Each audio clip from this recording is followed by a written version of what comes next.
సత్యసాయి జిల్లా కదిరి లక్ష్మీ నరసింహ టెంపుల్లో దసరా నవరాత్రి ఉత్సవాల్లో భాగంగా 7వ తేదీ సోమవారం శ్రీకృష్ణ అవతారంలో భక్తులకు నరసింహస్వామి దర్శనమిచ్చారు.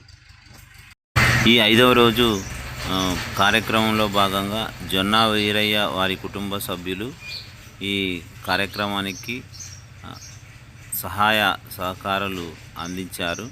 అనంతరం పూజ అనంతరం భక్తాదులకు అన్నదానం కూడా చేశారు.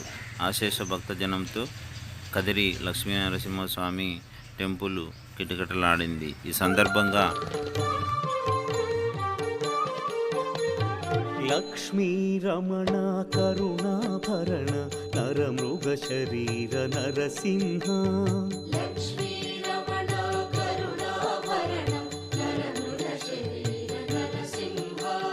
పంకజ నయన పన్నగ శయన జయ జయ లక్ష్మీ నరసింహ.